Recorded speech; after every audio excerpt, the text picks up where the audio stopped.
It is a pleasure to be joined by the radio voice of the Detroit Tigers since 2000, the icon himself, Dan Dickerson, with an incredible call. Dan, I'll tell you, all of us in Detroit just beside ourselves last night. I saw this stat. I'm sure you've seen it by now. Let me tell you stats. Kerry Carpenter is the first Major League Baseball player to hit a 2-out, 2-strike, go-ahead home run in the ninth inning of a postseason game since Game 1 of the 1988 World Series when Kirk Gibson did it. You talk about a moment, that was it.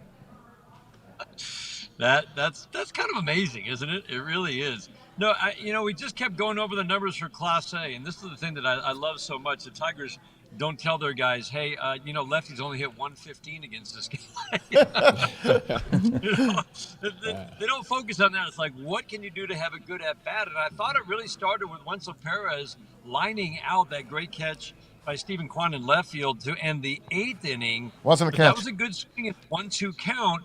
And then it led to, Jake Rogers turns around 100 and pulls it. Look how they were playing Jake Rogers. They were playing him up the middle.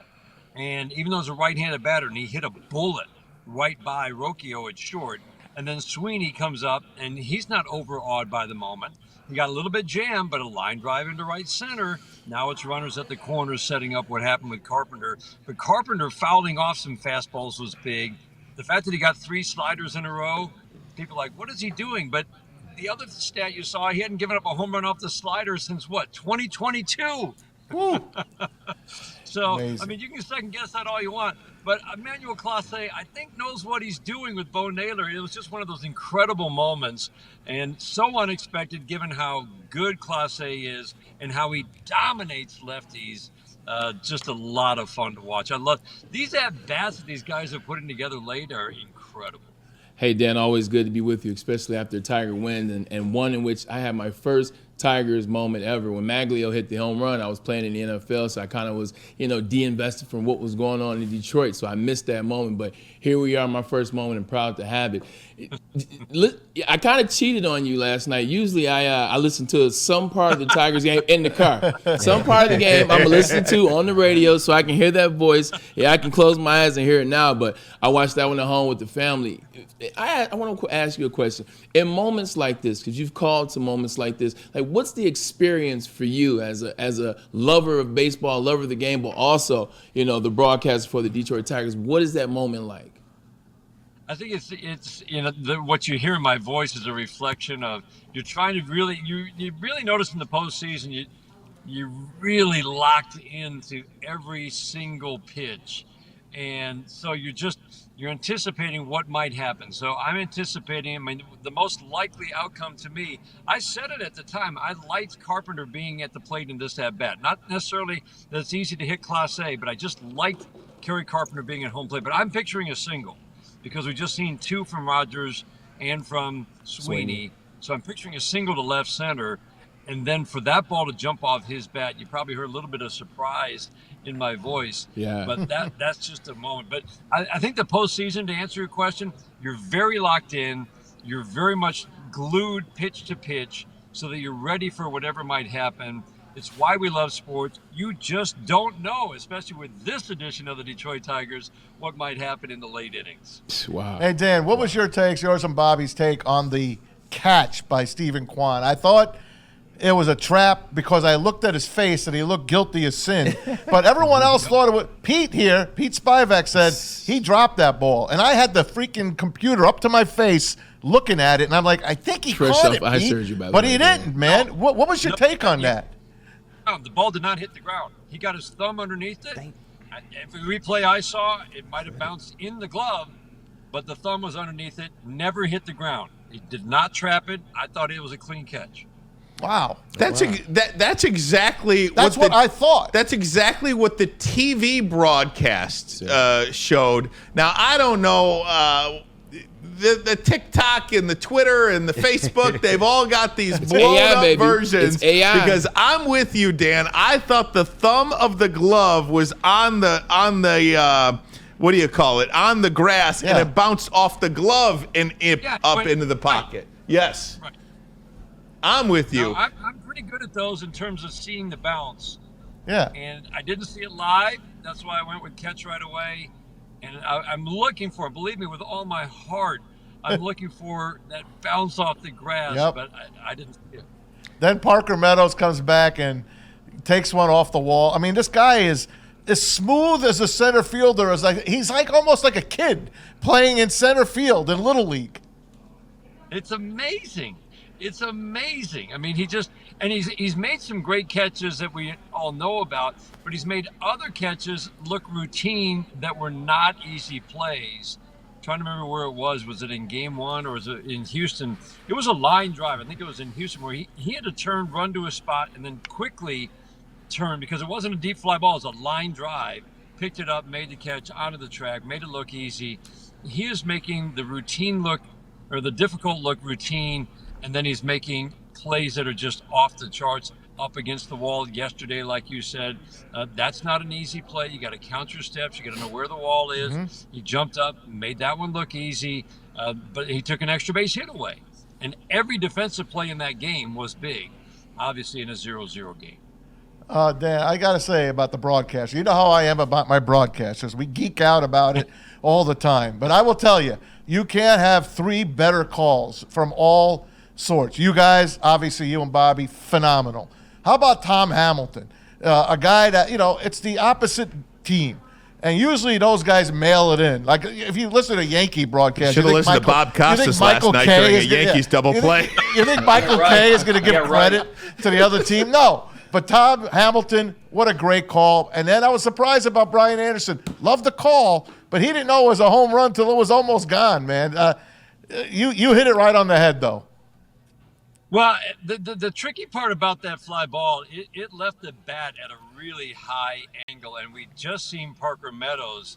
It looked like he had hit a home run that ended up on the track with Noel making the catch. So I was a little hesitant too. I mean, you knew it was hit hard, but when it goes off the bat at that angle, you really have to wait. And then as soon as I saw Brendan turn around, I'm like, oh, he just wants to see where this one lands. That's when you know. When he dropped the bat, I'm like, oh, that's a home run. That as a viewer, that's what I'm looking at. Yeah, I don't have the luxury of watching him drop the bat. I've got exactly. I understand, Dan. I got you, pal. I got you, buddy. Yeah. Hey, Dan. Pleasure to talk to you again, KG in the sound booth.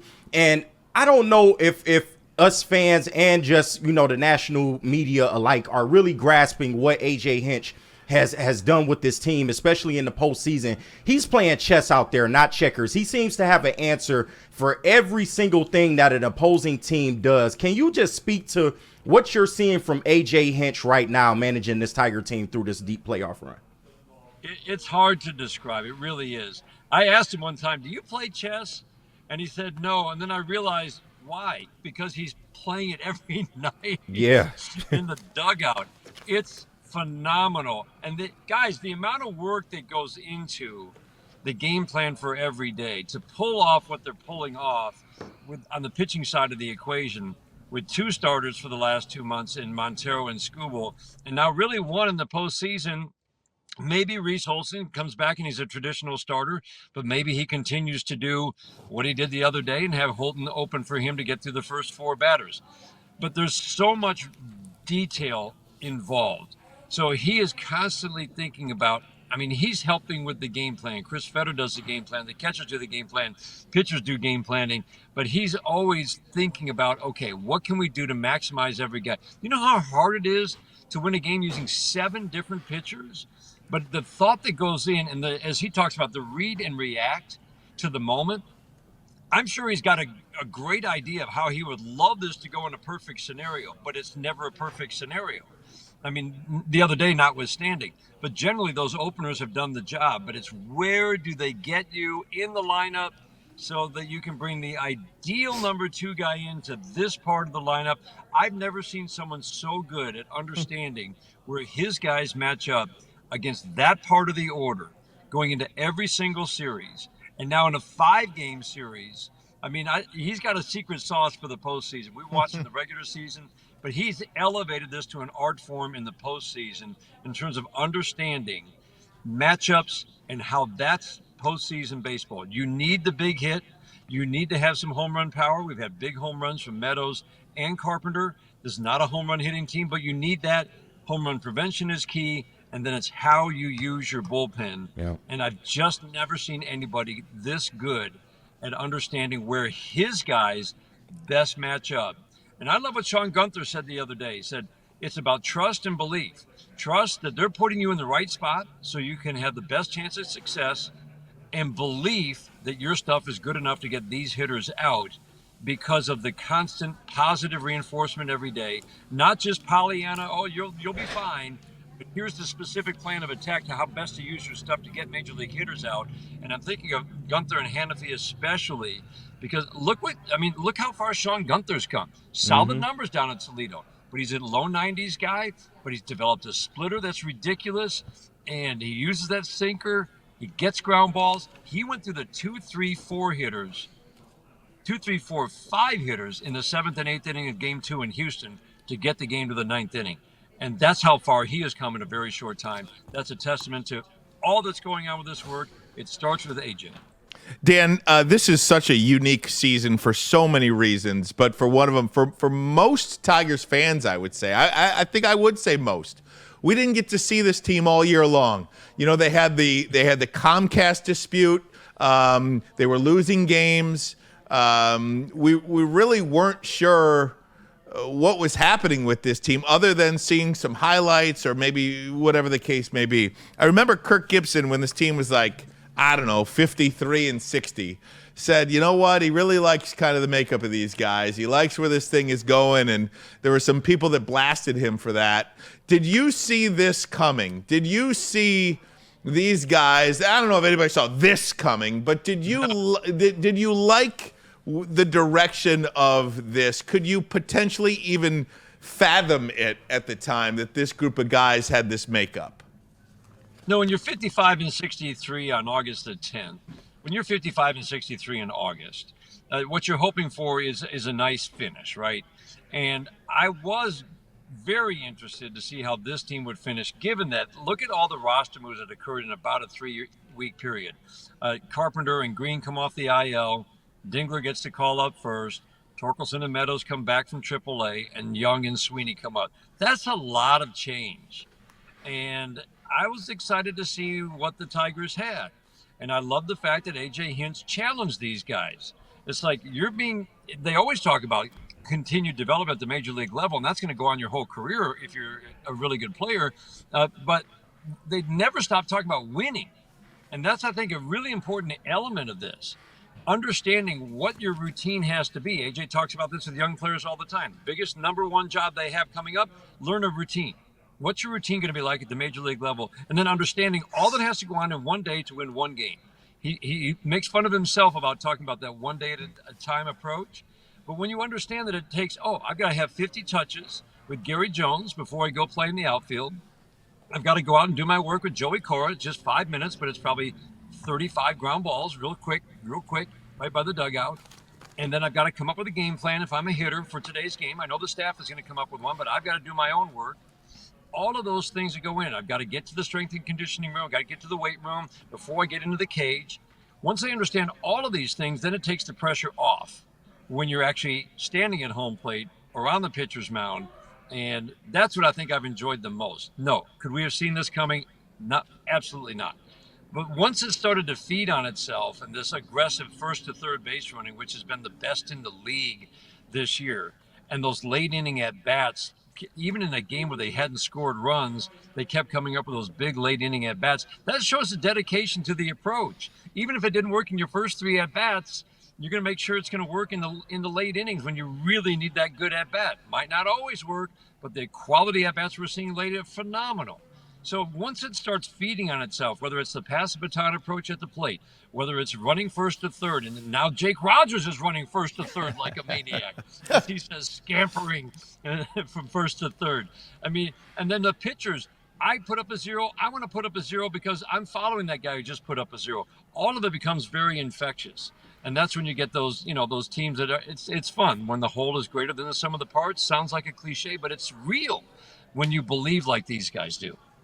Dan, and I wanted to ask you about two of the pitchers on this team that haven't had the best of outings.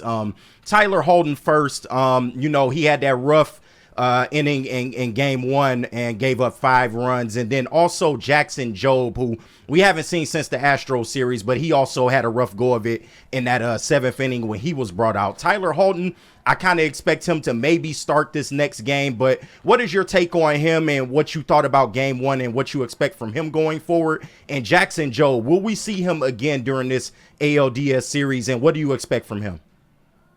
Oh, absolutely. On Jackson Jobe, we will see him again. Again, look at how they use.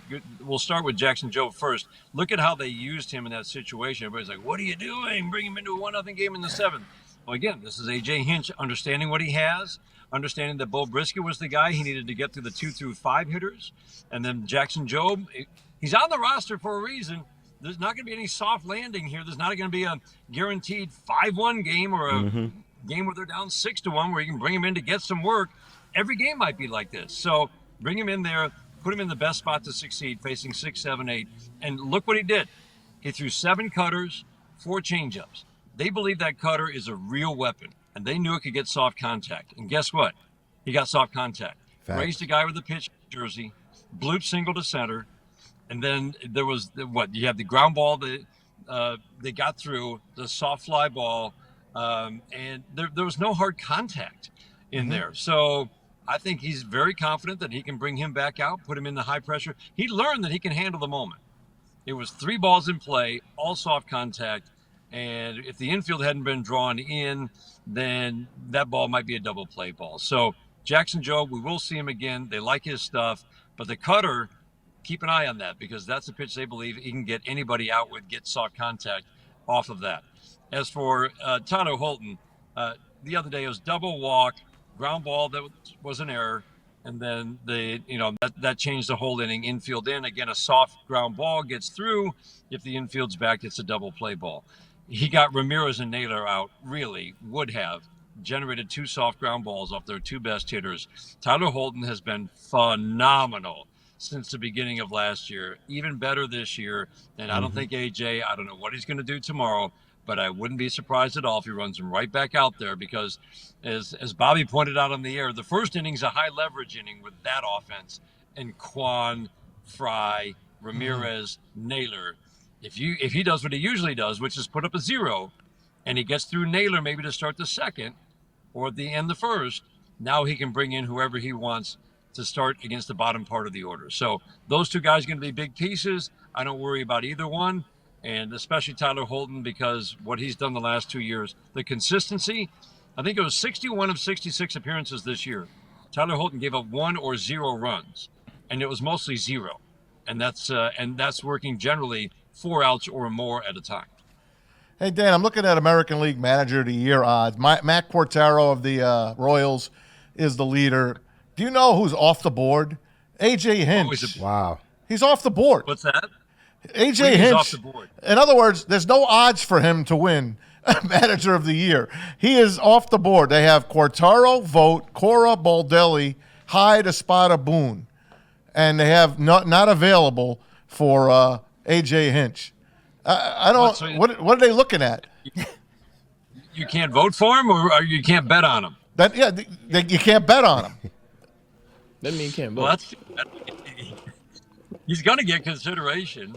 I mean, Quatraro, Vogt. I mean, those are probably I can understand. It's like who did the best job with what they. It's always about who exceeded expectations, right? And Hello, you're right. Hello, I was about to say. Hello, Royals and Tigers. So you can say, well, the Tigers went from 78 to 86 wins. How good is that? Well, given where they were, pretty phenomenal. But the Royals, they lost 106 last year. Yeah. So he's got to get a lot of credit. And Stephen Vogt, that was a 76 win team, and they ended up pulling away from the division. Those are 3 good candidates. They all did a great job that year. I will never waver from my opinion that AJ Hinch is the best manager in the game. Period. End of story. That's no knock on anybody else. But the things he does, the way he thinks the game, and the moves that he makes, and what he's done with this roster, this is a roster that has 13 rookies on it. Half the roster in the postseason is made up of rookies. Never Amazing. gonna see That's it. wild. Yeah. Any sport, that's wild. Listen, man, how about this? The last one, Dan. All 4 series for the first time in Division Series history are tied at 1 piece. Every single series is amazing. The Mets Phillies is off the hook. Who's your final 4 right now? If you had to pick it right now, come on. Final 4. I've got Padres and Mets advancing. Me too. Padres and Mets in the National League. Yep. The Dodgers have pitching problems, and Yep. and the Padres, wow. Yes. That's a good Wow. team. Wow. I mean, Wow. Wow. They can play D too. I mean, holy smokes! Wow. So I've got the Padres over the Dodgers and the Mets over the Phillies. The Mets to me have had. I've never seen in the space of a week. I've never seen this in the space of a week. Starting with game 161 against Atlanta, the quality at bats and the big at bats in the 8th or 9th inning, ridiculous. Yes. And as Tommy knows, I'm not generally cheering for New York teams. But I really admire what they are doing. Really, really impressed. American League. Why don't we just go with the central matchup? Yes! In the ALC? There we go. Major League Baseball will be panicking. Oh, panic! Panicking. Kansas City's going to be 3 outs away from beating the Yankees, and they're going to be on the phone like, this can't happen. Can't happen. Can't happen. TBS. No. That Buffalo Wild Wings button. Right. Dan, continued success, man. I'll see you at the ballpark. Have fun. We appreciate you here, Thanks, Dan. Thanks, Dan. Love you, man. The great Dan Dickerson with another iconic call as fun. Kerry Carpenter sends the Tigers back home with a split in Cleveland. Incredible stuff. We appreciate his time